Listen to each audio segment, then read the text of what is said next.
નમસ્કાર મિત્રો, તાલુકા જિલ્લા પંચાયતની ચૂંટણી માટે મોકપોલ બાદ ઈવીએમની જે સીલિંગની પ્રક્રિયા છે, ઇલેક્શન કમિશનની ગાઈડલાઇન મુજબનો જે વિડીયો છે એના આધારે આપણે આ વિડીયો બનાવ્યો છે. એમાં આપણે તમને બતાવીએ છીએ. શરૂ કરીએ. સીયુની પાછળ જે સ્વિચ છે એને બંધ કર્યા પછી આ પ્રક્રિયા શરૂ કરશું. પેપર સીલની અંદર જે એની બાજુની અંદર જે પ્રિસાઇડિંગ ઓફિસરે અને હાજર રહેલા મતદાર એજન્ટોએ પેપર સીલ ઉપર સહી કરવાની છે. સહી થયા બાદ જે આ કલરવાળો ભાગ છે એ બહાર પ્રદર્શિત થવો જોઈએ, એ રીતે આપણે રાખીશું. સૌથી પહેલાં આપણે આ ઢાંકણને ખોલેલું છે, એની અંદરથી આપણે આ સીટને પસાર કરીએ. ત્યાર પછી સેન્ટરમાં રહે એ રીતે બંને બાજુ સરખો ભાગ બહાર આવે અને પુઠ્ઠા જે આપેલા છે વચ્ચે ફિટ કરવા. ત્યાર પછી આ રીતે ધીમેથી આપણે ગ્રીન પેપર સીલને બંધ કરી દઈશું. બંને છેડા એક સરખા ઉપર નીચે રહેવા જોઈએ અને રિઝલ્ટ સેક્શનના ઢાંકણને આપણે બંધ કરીશું. આ રીતે સીલિંગ કરવાનું છે.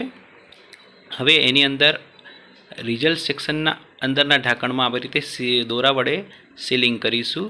ત્યાર પછી ક્લોઝ બટન માટેનું જે બીજા નંબરનું સીલ છે, સ્પેશિયલ ટેગ, જે ખાસ કાપલી તરીકે પણ ઓળખાય છે, આમાં પણ આપણે હાજર રહેલા એજન્ટ અને પ્રિસાઇડિંગ અધિકારીએ સહી કરી દેવાની છે. એને ખાસ કાપલી કહેવામાં આવે છે, સ્પેશિયલ ટેગ. અહીંયા તમે જોઈ શકો છો દોરો આપણે બાંધી રહ્યા છીએ અને લાખ વડે એને આપણે ગાંઠ મારી અને ધાતુના સીલ વડે એને સીલ કરી દઈશું. આ ખાસ કાપલી છે, એની વચ્ચે ખાના જેવી જગ્યા છે, એ સીલિંગ થયા બાદ આપણે મૂકીશું એટલે રિઝલ્ટ લખેલું છે ક્લોઝ બટન આપણે જોઈ શકીએ અને આ રીતે બંધ કરી દઈશું. હવે બહારનું ઢાંકણ બંધ કર્યા પછી આપણે દોરો બાંધી દઈશું.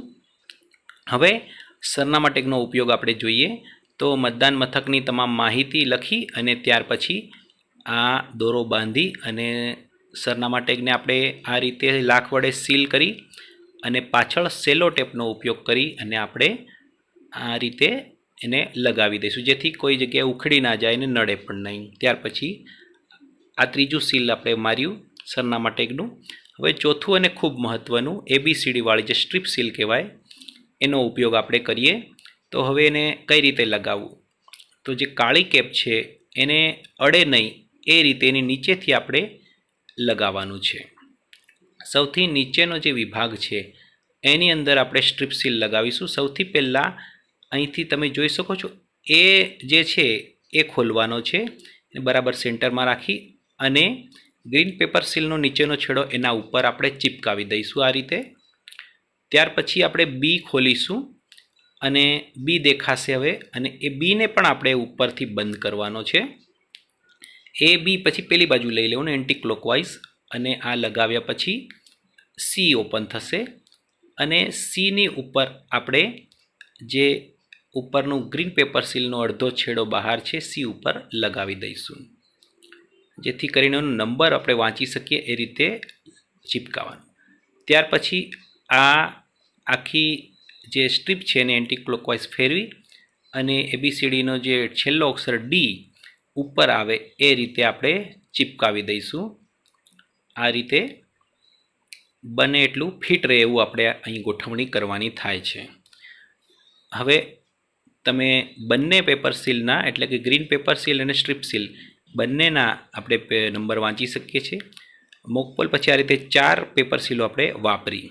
હવે જ્યારે પ્રથમ મતદાર આવે ત્યારે આ સીયુની બટન આપણે સ્વિચ ઓન કરી અને મતદાનની પ્રક્રિયા આપણે શરૂ કરી શકીએ છીએ. મતદાન પ્રક્રિયા ચાલુ હોય ત્યારે પ્રિસાઇડિંગ ઓફિસર 2 કલાકે જે ટોટલનું બટન છે દબાવી છે અને ટોટલનું બટન દબાવી અને આપણે 2 કલાકે જોવાનું થાય છે.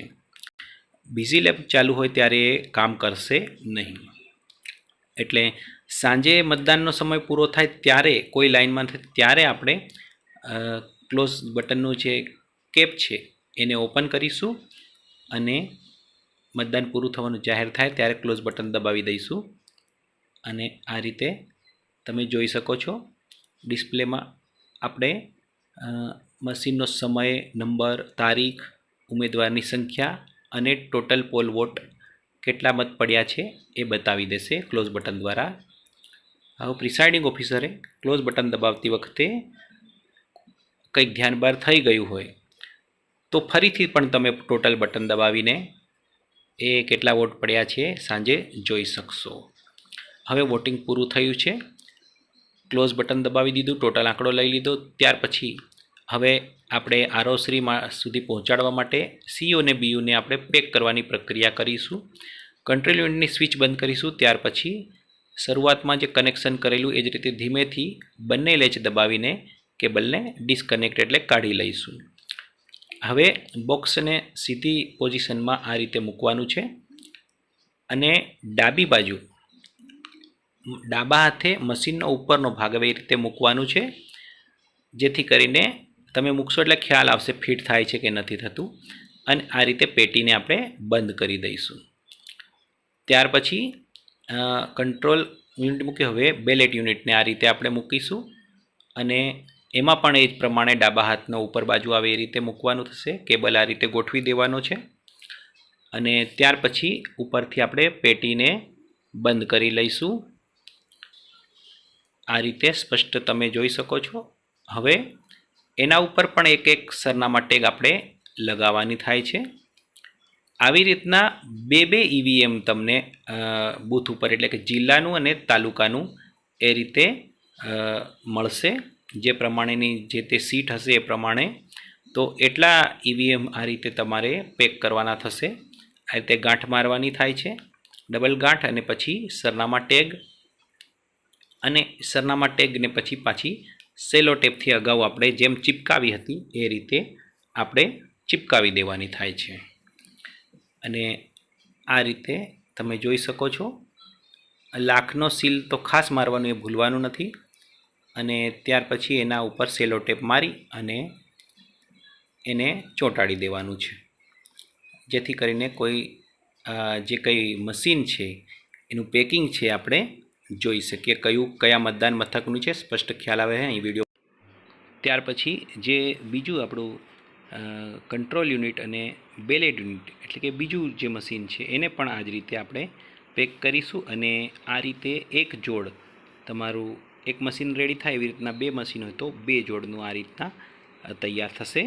તો વિડીયો અહીં પૂર્ણ કરીએ. Thank you very much.